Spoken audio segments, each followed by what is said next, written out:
What's up? What's up, everybody? It's the man,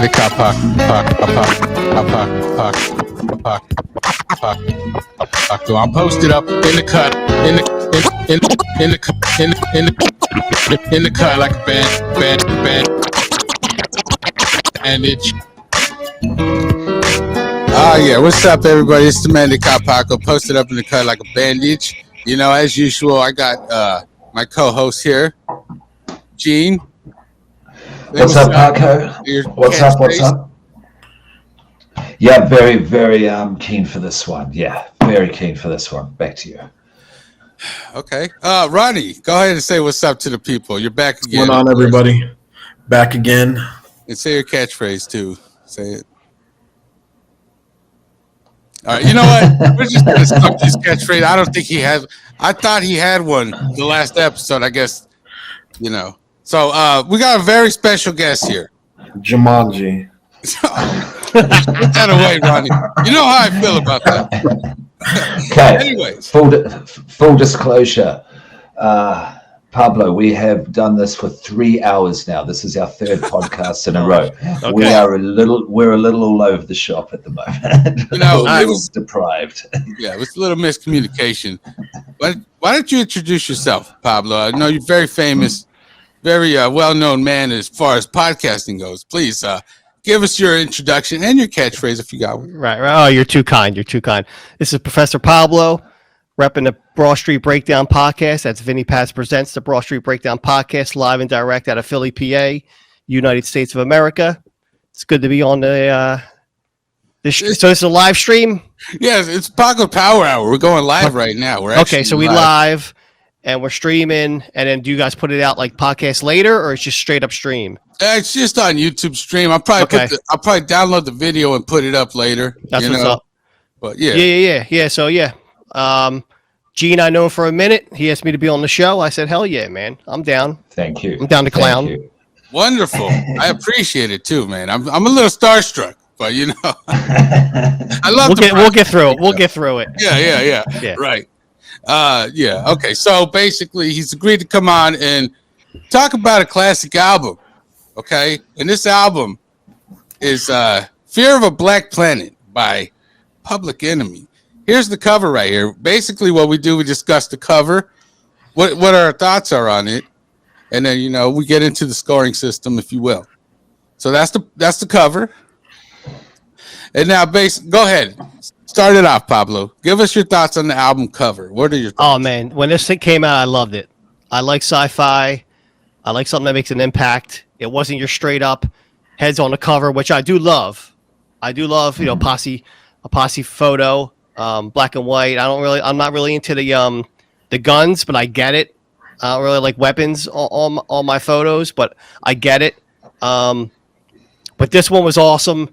I loved it until one day my buddy and again, they were making this album. This came out before Photoshop, so keep that in mind. These people were doing this desktop publishing before all that with like multi-layer, plastic things, you know what I'm saying? With layers and stuff like that. So and like how they did like newspapers back in the day. So, but my one boy, his mom was into that. What she did for a living. He's like, when I look at this album cover, it looks like they like put the planets on a string.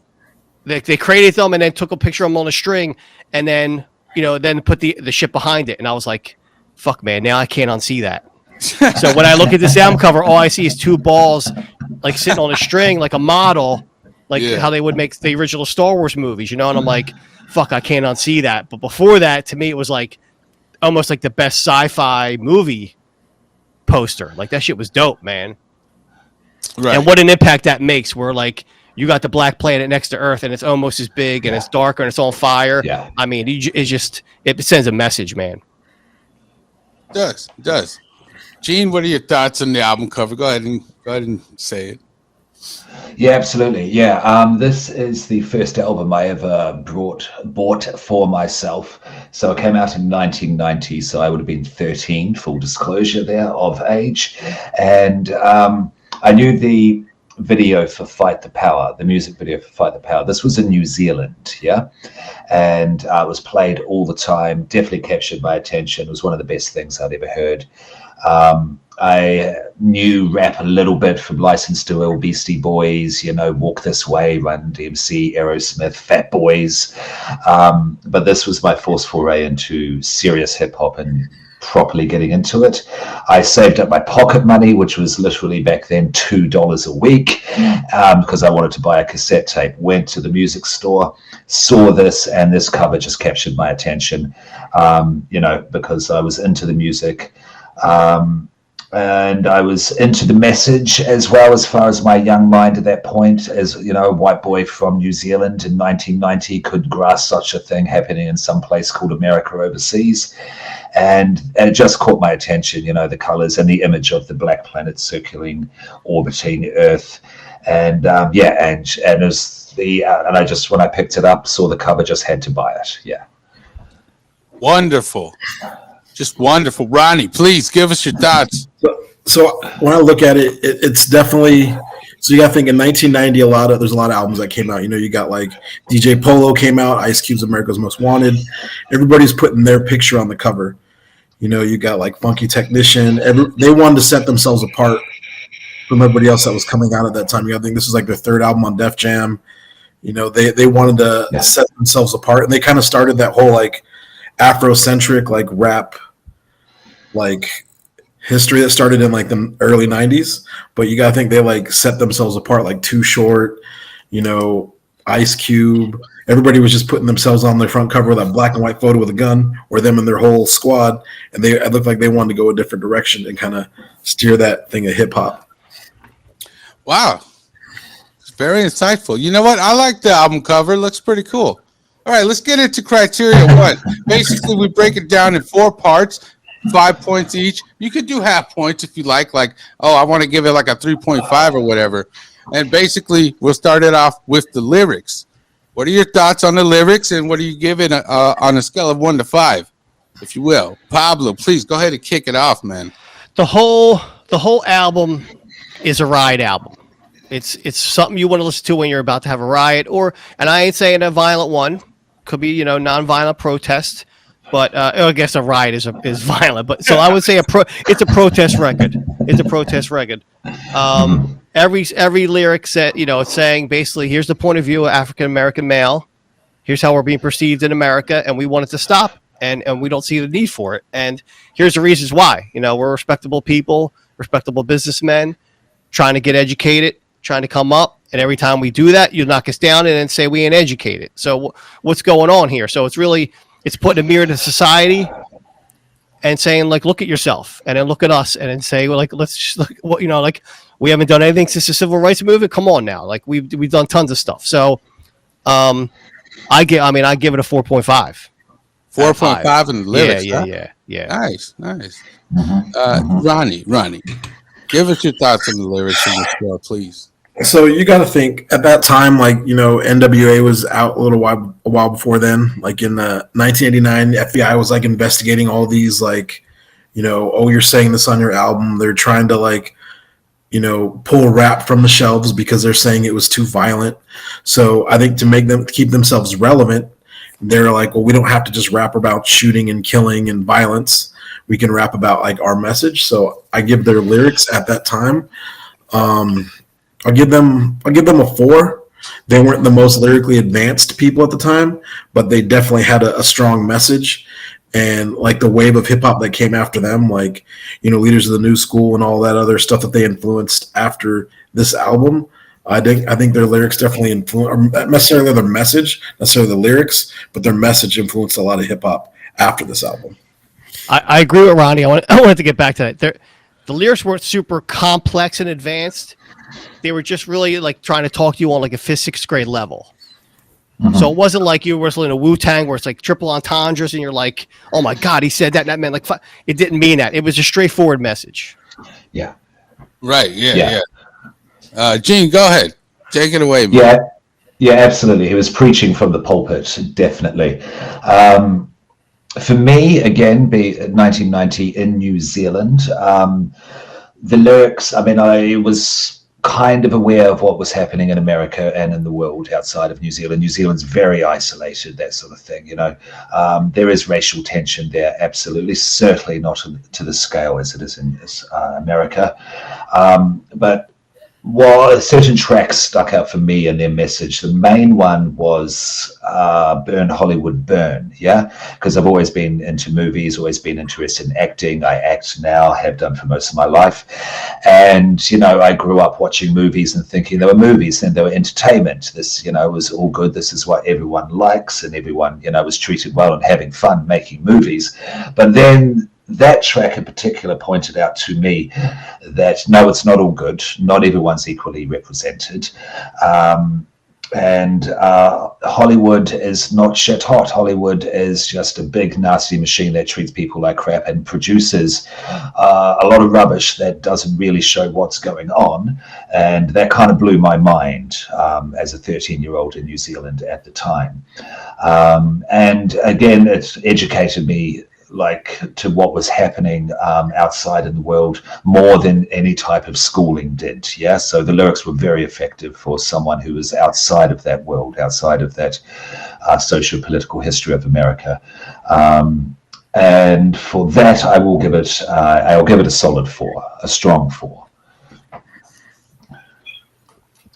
Right, solid 4. You know what? Yes. Which brings me to me. I think I would give it a 4 also. You know, like Pablo would say, it's not super complex lyrics, but the way that the lyrics were delivered to it just makes you want to listen to it. Like as far as with the beat and all that stuff, you know what I'm saying? It just kind of catches your attention. Uh-oh. While we're waiting for him to come back, Ronnie said that this was the third release of Def Jam. It was not. Oh, it's their second Def Jam, no, right? No. It was Public.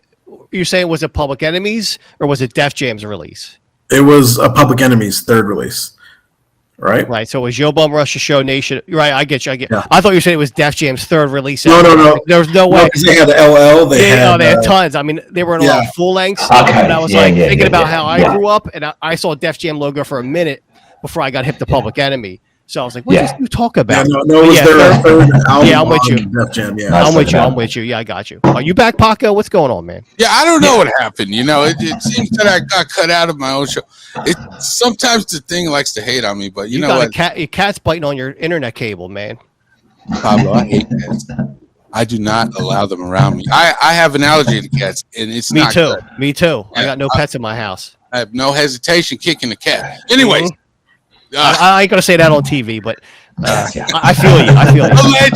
Allegedly is what I'm saying. Do not co-sign. Carry on. Okay, let's get into criteria part 2. The beat. Hold on. You cut off there before you said what you felt about the lyrics. Please. Oh yeah. Okay, hold on. One second. Let's go back a little bit. Basically, I gave it a 4 because I said I agree with Pablo. It's not super complex, but the message was delivered effectively. You know, as far as the beats and the flow, the lyrics were on point for me. I give it a 4. If it was more complex, I probably would give it a 5. But you know, just the way it is and the delivery it's just great. It matches with the beats and stuff. So that's what I give it a 4. You know what I'm saying? So we're gonna keep it pushing. Gene, can you kick it off with the beats? What do you give the beats on the 1 to 5? 5, solid 5. No, absolutely. Terminator X's beats, like the use of sampling, layered sampling, the things that they were doing at this time, in terms of production is phenomenal. I'm a big Company Flow fan, Fun Crusher Plus, one of my favorite albums of all time. What Mr. Lend took a lot from this album. I think he took a lot from Terminator X in terms of layered sampling, like scratching, a lot of arrhythmical scratching, created a real kind of, it was almost industrial, the sound of this album, and it stands up really well today. I think this is one of the forerunners of alternative production in rap, definitely, certainly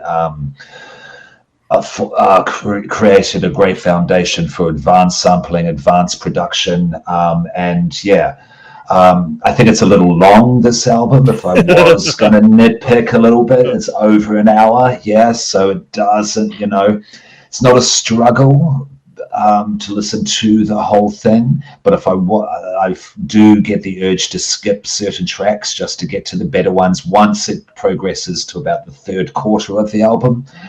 But because of how advanced it was, how complicated it was at the time, and how influential it was for later rap, I'm going to give it a 5. Okay, that's wonderful. You know what? I'll give my thoughts real quick. Beats, I'll give it a 5 also, because unlike Gene, I don't think it was too long. It was long, but it didn't feel like that. I was driving from Tucson back to Phoenix. That's a 2-hour drive. So I listened to the entire album, and it just made the ride go real smooth. This is the type of album you could put on at a party, set it and forget it. It's just it really keeps you moving. You know what I'm saying?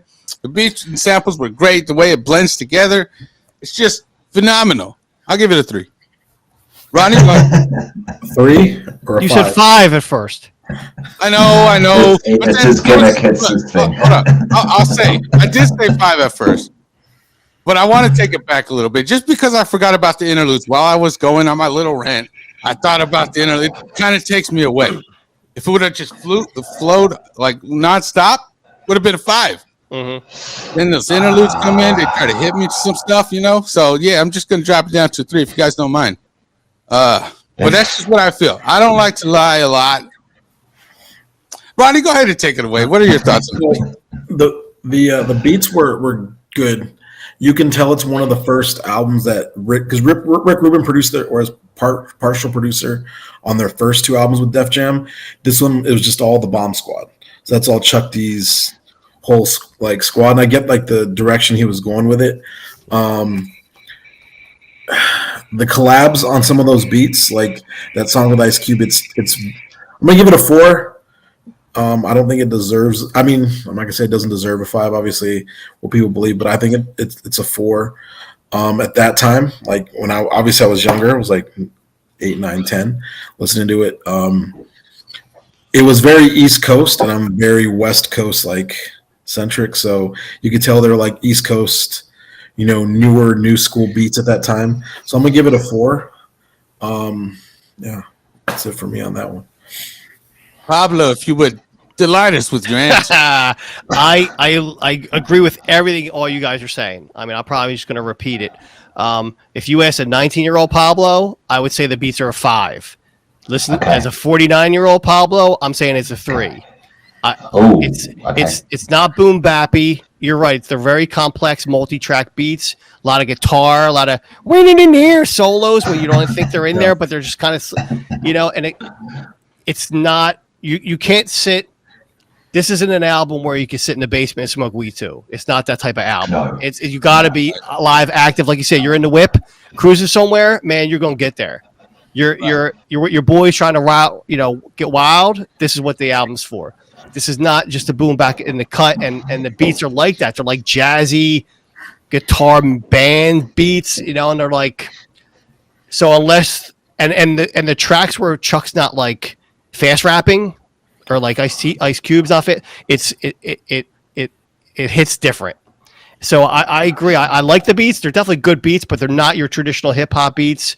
And I'll talk about this later, but like you get to a point where you don't even know if it's a skit or a song. There's so many interludes and stuff like that. So I'm going to say right now I'm going to say 3.5 to be nice. To the Bomb Squad.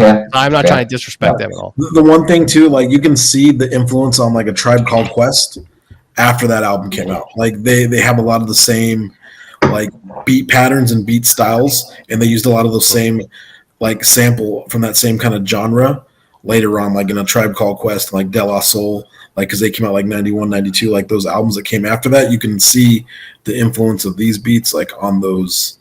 And I'm a big De La Soul fan, so you can see it from this album in those. They're complex beats, man. There's stuff always going on, and right when you think you're in the rhythm of it, they switch it up. Yeah. I definitely agree with a lot of that. Let's go to part 3, the features. What are your thoughts on the feature? You know, Pablo, why don't you kick it off, man? I don't understand the question because there's like 2 features on the whole album, right? This is the criteria. This is not just for this album. I'm with you. Busting balls. Yeah, I mean, I even looked at I even read listened to the album twice because I was like, there's got to be more than this, but there isn't, right? It's Cube and Big Daddy Kane on Burn Hollywood Burn. But they're awesome. That song's awesome. Their verses are awesome. They're people that you wouldn't think meld together. I mean, I know Ice Cube recently went out there and got down with the Bomb Squad, so you would assume that he would maybe be on it, but like 2 years ago, you wouldn't assume that he would be on that. And then Kane just coming out of nowhere, who's not a traditional battle rapper. You know, and this is what this verse kind of is. You know, it's like Plastic Cut Fast. I mean, I know he was on the symphony, but he was chill as hell on the symphony, as he is on everything he does. You know, I mean, he can fast rap, but he's not like a battle rapper. And this verse was really like in your face. Right. So, what would you give it if I had to say on a 1 to 5? 4.5. Both of them, Cube and Big Daddy Kane. Okay. A whole album, it can only be like a 1 because you only got 1. Yeah. Right. But we're specifically speaking. But the weight of the one song is pretty massive. Oh yeah. Ronnie, please enlighten us with your opinion on the features. I'm gonna give the feature a 5. You gotta think Ice Cube had just left NWA, and everybody was always comparing Public Enemy and NWA together. So in my mind, I was like, okay, he's doing this. You know, it was right before No Vaseline or right after? So he was like real like trying to show NWA he can do whatever he wants to do without them. And I think Public Enemy kind of gave him that little platform to express himself on that song.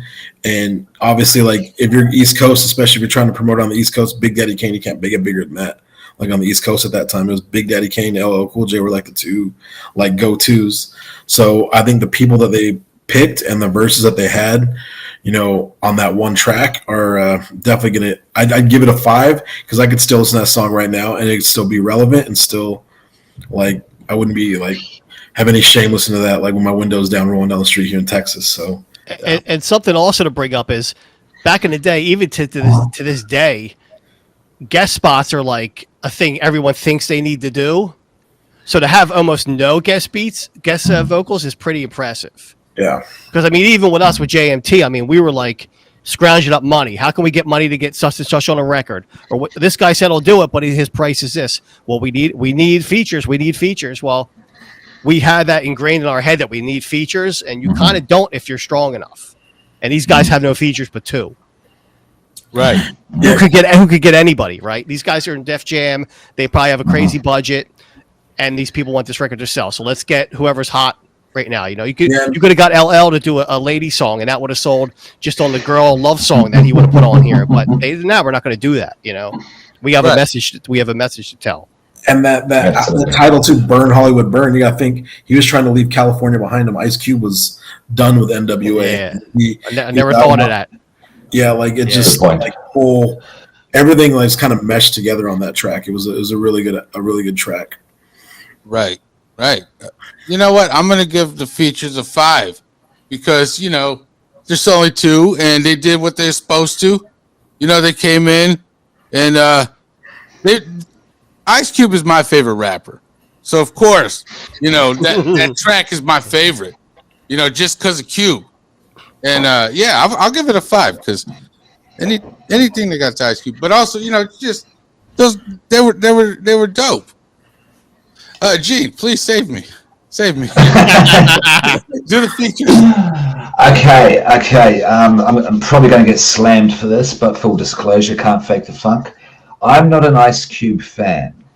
I don't know if we've ever discussed this there. I don't even know what you're talking about, dude. You tell me after America's Most Wanted, I'd say maybe.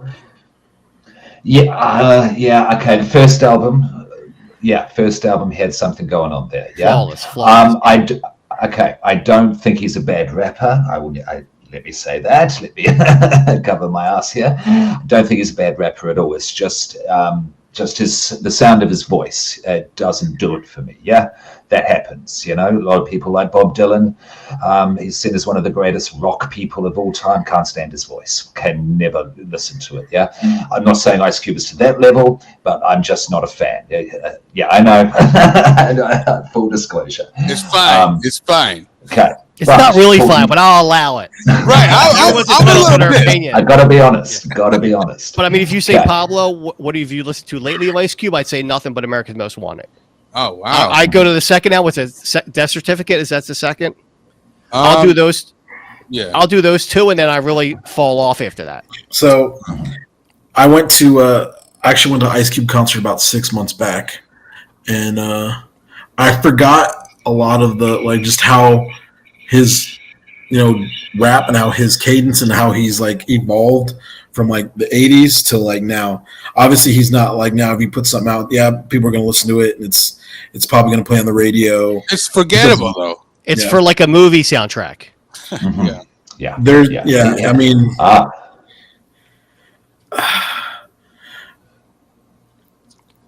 it's hard because you got to think all the people that he's ghost written for too. He pretty much ghost wrote for everybody in NWA when NWA came. He pretty much wrote all of their raps. He wrote a lot for Eazy-E. He did a lot of stuff for Mac 10. He did some stuff for Dub C. He did some stuff for Diddy. So he's written for a lot of different people. It's just it might not be his cadence that he. So it's I don't know. Yeah, there is a bit of irony here that now Ice Cube is a mega Hollywood star, and he featured on a track called "Burn Hollywood Burn." Not to be a dick, but well, I think it proves that they got their point across, and maybe they made some change in the world. Right. There was a time where True. I think it was was it Will Smith and the other bull in colors, the white dude, Harvey Keitel. Maybe he wasn't in colors, but Harvey Keitel. Yeah, he was. Fresh Prince. They boycotted the MTV Awards because there wasn't a rap category. Okay. So they boycotted MTV Awards. Could you imagine now? I mean, I think the whole goddamn award show is rap, R&B. Yeah. So I mean, they made a statement, and the point got across. It got across to the kids. It got across to the people that Good point. we want to be we want to be treated seriously. So they made a change, and then you can't dwell on it. If somebody makes a change and it corrects themselves, then you got to So Ice Cube is all right, cool. You're gonna give me a budget to make a movie about my hood and myself, and we're gonna portray ourselves how we want to be portrayed. Let's do it. I just wish they would. I wish they would have greenlit a fourth Friday movie. I mean, the marketing plays itself. A fourth Friday movie, you have a whole month. You know what I'm saying? But they wouldn't give him the money to do it the way he wanted to do it, and now freaking Witherspoon's dead. You know what I'm saying? It's like Debo's dead. Chris Tucker wants tons of money now to do it. Yeah, they ruined it, man. They had it. Mm-hmm. Right. Mm-hmm. No, good point. And to attempt to dig myself out of my hole here, Big Daddy Kane. Big Daddy Kane. Here we go. Go ahead. But no. I agree with you, Paco, 100%. He kills it on this track. Yeah, his verse. I was listening again tonight to this album, and I was like, "Whoa, what the hell?" That was Big Daddy Kane. He just spat that. He just spat that verse, and it was incredible. So with that, I'm going to give it. I'll give it a 4. I'll give it a 4. Mm-hmm. More on the strength of Big Daddy Kane's verse, but taking note of everything that you said there, Paco, how change was made with this album, and in terms of Hollywood, this track could have had a decent amount to do with that. I don't remember saying that, but yeah, of course. I said it. He's trying to give you credit. Sorry. That's not okay. I give credit. Okay. It's 3:30 in the morning. Forgive me. Hey man, we did BSB podcast. I know exactly what you're saying. We started at 11 p.m., ended at 4, and then I go to work at 8 a.m. So right, I know all too well. Yeah, you just gotta love it, man. Please. Yeah. Appreciate it. Yeah. Pablo, so we're gonna keep it pushing.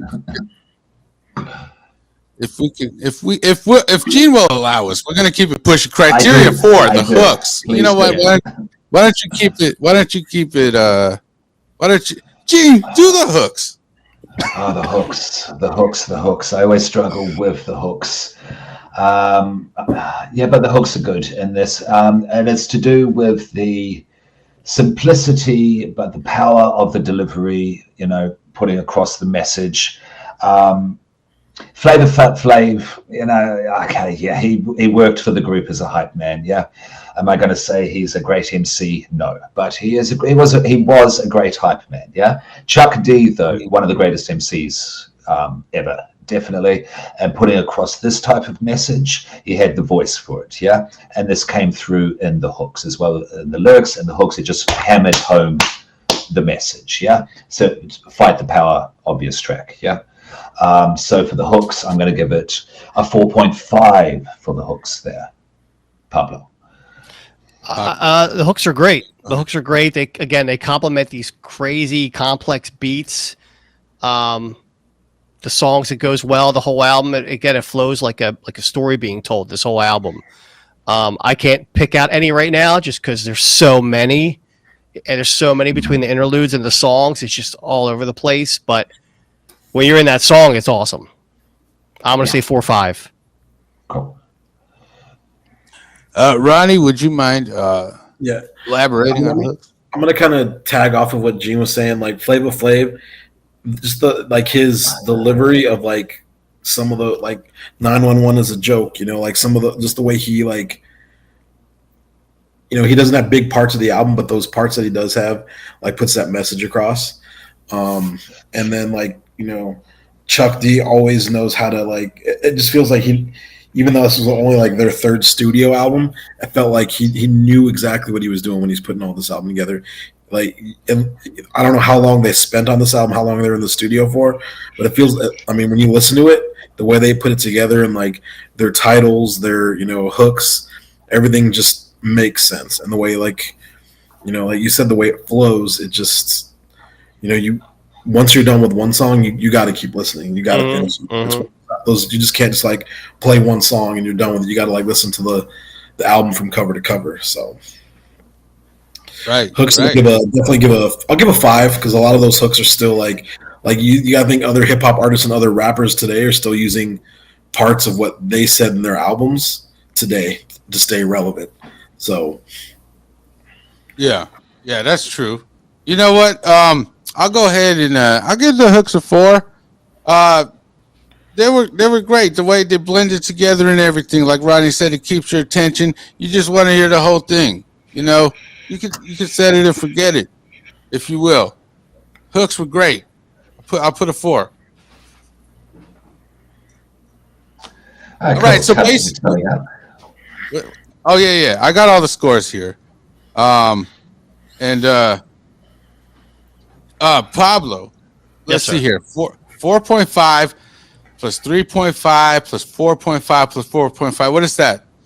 I'll get a calculator.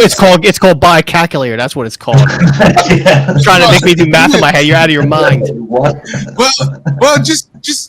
And you didn't even tell me I was. You didn't tell me I was counting. You were just talking, so I wasn't even doing the calculation in my head. I already forgot the first 2 numbers. Yeah. Okay. You know what? Trying to make me look dumb. Congratulations. No.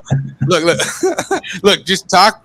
Say something funny or something, and I've been doing that. What are you doing? You should have been calculating as I'm busting your balls. All right, go ahead. Say one of your classic jokes. Say one of my what?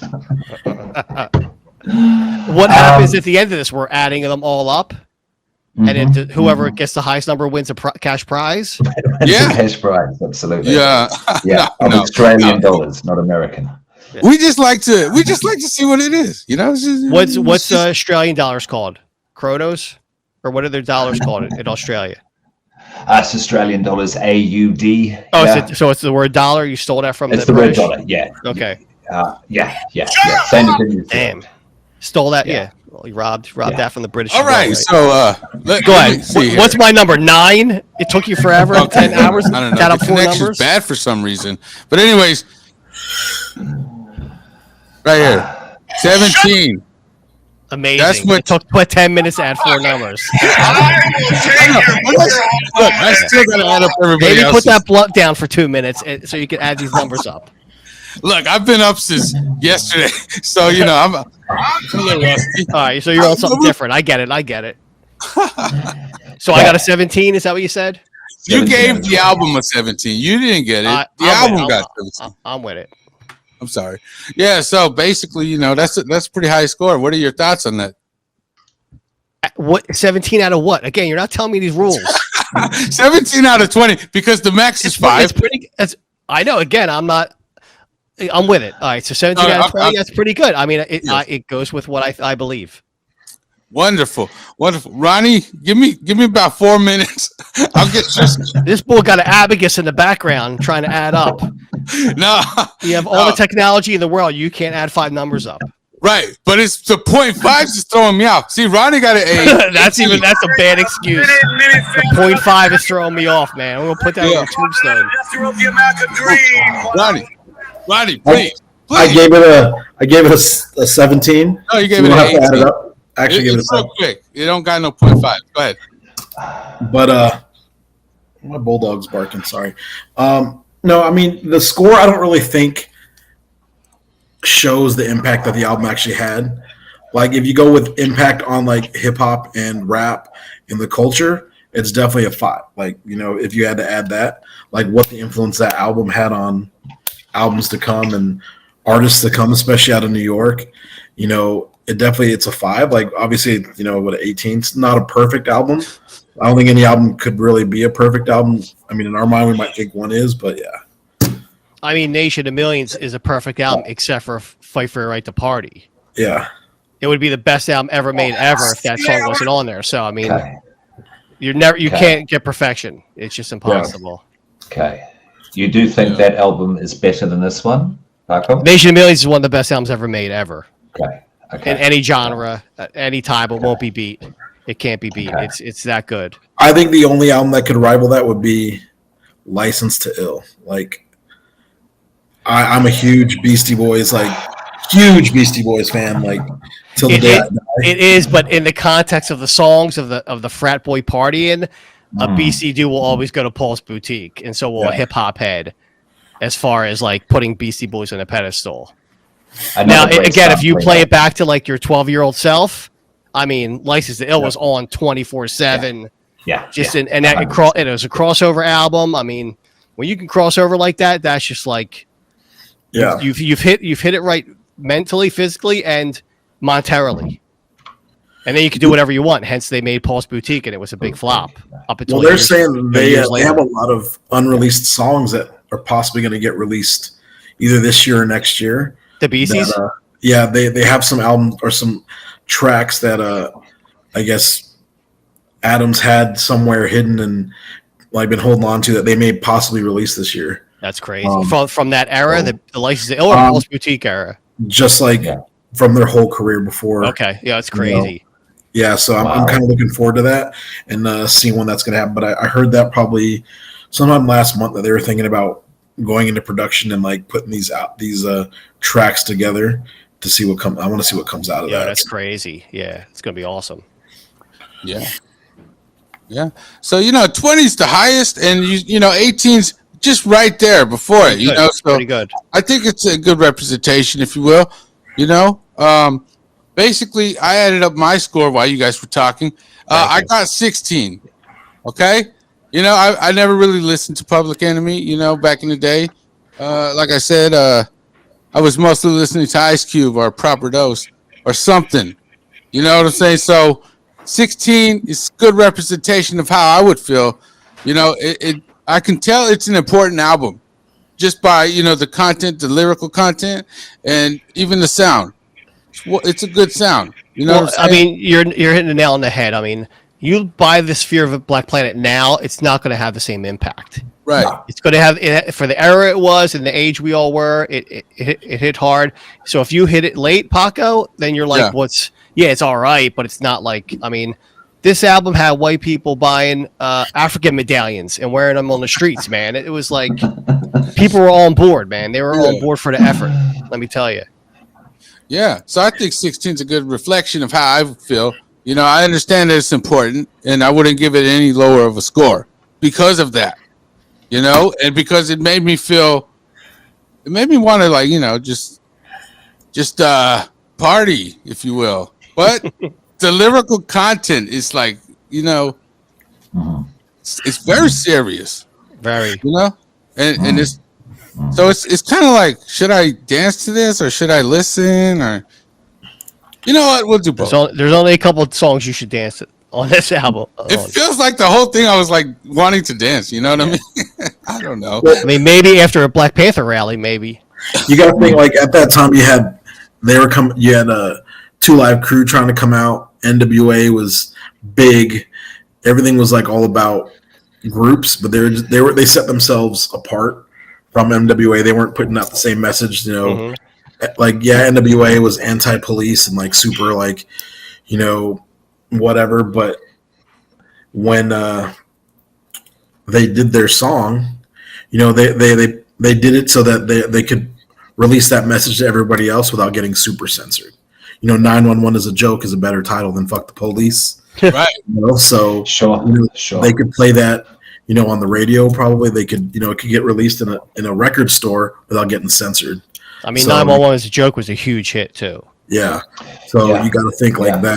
that. They were smart about how they distributed their music, and how you could just give that, you know, credit to Def Jam too. And like, okay, hey, they may have wanted to title it differently, but Def Jam's like, no, we want to put this out and get it mass distributed. We're going to have to work on your titles and everything else. So, Right. you know, props to them. Right. And I appreciate your long-winded response because I was able to add Gene's score. Gene, you got 17.5. Correct. Yes, correct. Absolutely. Can you go ahead? Well, yeah, sure. I mean, like, if you had asked 13-year-old me, this was a 20 above. Yeah, because this was the most amazing piece of music I'd heard at the time. Well, certainly it was the most different piece of music I'd ever heard at that time. I'd never heard anything like this. And it doesn't impact the same way today. No, still really appreciate it. Loved re-listening to it. Absolutely. 911 is a joke. Was a big hit. And it was a big hit in New Zealand at that time as well. Yeah. As was Fight the Power. And this is what the beauty of this album was, because you could, future songs that, you know, were more partyish, you could have more of a fun time too while delivering a serious message. Then Fight the Power, which was all a serious song delivering a serious message. Please. I bet Ronnie's going to have the answer to this, but I don't think Fight the Power was originally on this album when it first came out. I think it was on the Do the Right Thing soundtrack, and then when this album was re-released, because why would that song be would be the last track on this album? Like, there's no way someone would put that there. So I was wondering you could add Fight the Power to this conversation, but really in the original release, I don't think this was on there. No, because it came. Hold on. And I think that movie came out around the same time, so I think they said put that on the. It came out the year before, 1989. Do the Right Thing. Yeah, because it came out in July of '89. Okay. And it was, I think, 6 months before. And it was such a big hit when it came out that they put it on this album. Okay. Interesting. Yeah, because I saw the music video first before listening to the album, so that's perfectly fine. Yeah, I mean, that song was, oh my God, that was huge. Yeah. It still is huge. Yeah.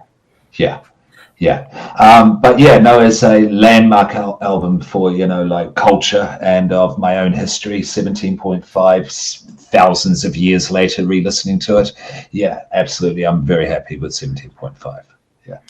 That's wonderful. And, you know, that really concludes the whole album review. I think we really... Favorite tracks.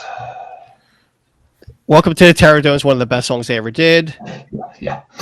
Anti-N-Word Machine and Burn Hollywood Burn are solid. And then what's the other one I like? Can't Do Nothing For You, Man, 911. I love Flavor Flav. I was just been a big fan of him forever for different reasons. You know, I don't go to him for hip hop rap. You know, I go him for tomfoolery. You know, but I love him and respect him as an artist and a performer. And when I say artist, I mean more than hip hop. I mean like a actor. Like he's giving you a show when he's putting you on. Yeah. What's the other song? There's another song on here that's really banging too. Brother, Gonna Work It Out's tight. Can't Do Nothing For You, man. That's no, man. That's what I'm saying. Flav just delivers. He delivers on this album, you know. I mean, and they're giving him 911's a joke's like the first real song on this album, and it's Flavors. Mm-hmm. So it's almost like when Tribe let Phife Dawg run that whole album. Yeah. Like it's like It's just showing that we could be strong. Either one of us could be strong if we want to. And Flav did 911's a joke. It can't do nothing for you, man, which is also huge too. Yeah, which I would say would be my favorite tracks. Either the 911 is a joke or the Can't Do Nothing for You, man. Probably leaning more towards Can't Do Nothing for You, man, because I think I've heard it a bunch of times prior to hearing to this entire album. I mean, and that's going into like the lexicon of people too. Right. Like, people say that all the time, non-hip hop related. Yeah. When you're crossing over into different worlds now. Yeah. Non-hip hop fans are saying that, you know. Well, like you got to think, like after that, you know, Leaders of the New School came out, like probably a year and a half, 2 years after that. And it was three of them. Everybody was trying to copy a three-man group. After that, because you got to think before them, like everybody was in the 4s and 5s. You know, like NWA, Fab Five Freddy, like everybody, they shrunk it down. You know, Two Live Crew came out with 3 people. You know, it was just they made it so that, you know, those 3 people could still shine on a 3-minute track instead of putting 5 minutes and giving everybody like 45 seconds. So my also final thought on this album is I actually saw this tour when it came through Philly. Seriously. So it was. I looked it up too because I can't. You know, these websites have everything. So it was July 6, 1990 at the Philadelphia Spectrum, which is now the Wells Fargo Center. It was Public Enemy, Heavy D, Digital Underground, Chill Rob G.